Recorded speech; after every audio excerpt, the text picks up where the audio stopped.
Hi ಎಲ್ರಿಗೂ ನಮಸ್ಕಾರ, welcome back to my channel. ಇವತ್ತು ಒಂದು ಫೇಸ್ ಮಾಸ್ಕ್ ಬಗ್ಗೆ ಮಾತಾಡ್ತಾ ಇದ್ದೀನಿ. ರೀಸೆಂಟಾಗಿ ನಾನು ಫಾಕ್ಸ್ಟೈಲ್ ಅನ್ನೋ ಬ್ರ್ಯಾಂಡಿಂದ ಒಂದು ರೇಡಿಯಂಟ್ ಫೇಸ್ ಮಾಸ್ಕ್ನ ಪರ್ಚೇಸ್ ಮಾಡಿದ್ದೆ. ಲೇಟ್ಲಿ ನನಗೆ ಸ್ಕಿನ್ ಕೇರ್ ಎಲ್ಲ ಮಾಡೋಕ್ಕಾಗ್ತಾ ಇರಲಿಲ್ಲ. ಸೊ ಐ ಥಾಟ್ ಏನಾದರೂ ಟ್ರೈ ಮಾಡೋಣ ಅಂತ. ಇದನ್ನು ಪರ್ಚೇಸ್ ಮಾಡೋಕ್ಕೆ ಮೇನ್ ಕಾರಣ ಅಂತಂದರೆ ಅದ್ರ colour. It is like a purple colour. ಅದು ಒಂಥರ ತುಂಬ ಇಂಟ್ರೆಸ್ಟಿಂಗ್ ಅನಿಸ್ತು ನನಗೆ. ಸೊ ಇದನ್ನು ಯೂಸ್ ಮಾಡ್ತಿದ್ದೆ. ಇದು ನಿಮ್ಮ ಜೊತೆ ಶೇರ್ ಮಾಡೋಣ ಅಂತ ಅಂದ್ಕೊಂಡು ಈ ವಿಡಿಯೋ ಮಾಡ್ತಾಯಿದ್ದೀನಿ. So let's get started.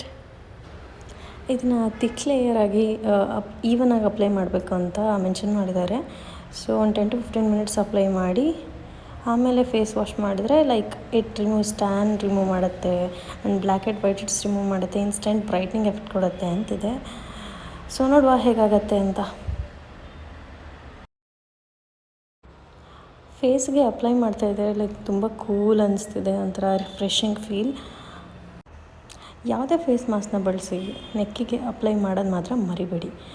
ಇಲ್ಲಾಂದರೆ ಫೇಸ್ ಒಂದು ಕಲರ್, ನೆಕ್ ಒಂದು ಕಲರ್ ಕಾಣಿಸ್ಬಾರ್ದು ಅಲ್ವಾ. ಸೊ ಅದಕ್ಕೆ 2 to 3 times a week ಈ ಫೇಸ್ ಮಾಸ್ಕ್ನ ಯೂಸ್ ಮಾಡಬೇಕಾಗತ್ತೆ ಫಾರ್ ಬೆಸ್ಟ್ ರಿಸಲ್ಟ್ಸ್ ಅಂತಲೇ ಹೇಳ್ಬೋದು. ಸೊ ಅಪ್ಲೈ ಮಾಡಿ ಆಯಿತು. ಅಲ್ಲಲ್ಲಿ ಏನಾದರೂ ಗ್ಯಾಪ್ಸ್ ಇದ್ದರೆ ಅದನ್ನು ಫಿಲ್ ಮಾಡ್ತಾಯಿದ್ದೀನಿ. ಸೊ 15 ಮಿನಿಟ್ಸ್ ಆದಮೇಲೆ ನಾನು ನಿಮಗೆ ಸಿಗ್ತೀನಿ.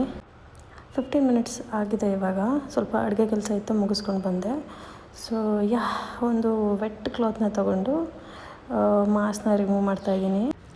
ನೀವೇ ನೋಡ್ತಿರ್ಬೋದು ಸ್ಕಿನ್ ಎಷ್ಟು ಚೆನ್ನಾಗಿ ಅನಿಸ್ತಿದೆ. ವಿಡಿಯೋಲಿ ಎಷ್ಟು ಕ್ಲಿಯರಾಗಿ ಕಾಣಿಸ್ತಿದೆ ನಂಗೆ ಗೊತ್ತಿಲ್ಲ, ಬಟ್ ನನಗಂತೂ ತುಂಬ ಚೆನ್ನಾಗಿ ಅನಿಸ್ತಿದೆ. ಫೇಸ್ ವಾಶ್ ಮಾಡಿದ ಮೇಲೆ ತುಂಬ ರಿಫ್ರೆಶಿಂಗ್ ಅನಿಸ್ತಿದೆ.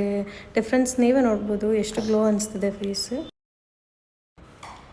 ಯಾವುದೇ ಫೇಸ್ ಮಾಸ್ಕ್ನ ಯೂಸ್ ಮಾಡಾದಮೇಲೆ follow up with moisturising your skin is too important and use a sunscreen after moisturiser. I use a sunscreen with SPF 50. ಅದು ನನ್ನ ಕುಕಿಂಗ್ ವ್ಲಾಗ್ಸ್ ಈ ಥರ ವಿಡಿಯೋಸ್ನ ಮಾಡೋಕ್ಕೆ ಸ್ವಲ್ಪ ಡಿಫಿಕಲ್ಟ್ ಅನಿಸ್ತಿದೆ, ಬಿಕಾಸ್ ನನಗೆ ಈ ಥರ ವಿಷಯ ಹೊಸದಾಗಿರೋದ್ರಿಂದ. But I am trying my best ಅಂತ ಹೇಳ್ತಾ, ಇನ್ನಷ್ಟು ಇಂಟ್ರೆಸ್ಟಿಂಗ್ ವಿಡಿಯೋಸ್ಗಾಗಿ please do follow me, like, share and subscribe to my YouTube channel. Next ವಿಡಿಯೋಲಿ ಸಿಗ್ತೀನಿ. ಅಲ್ಲಿವರೆಗೂ ಬಾಯ್.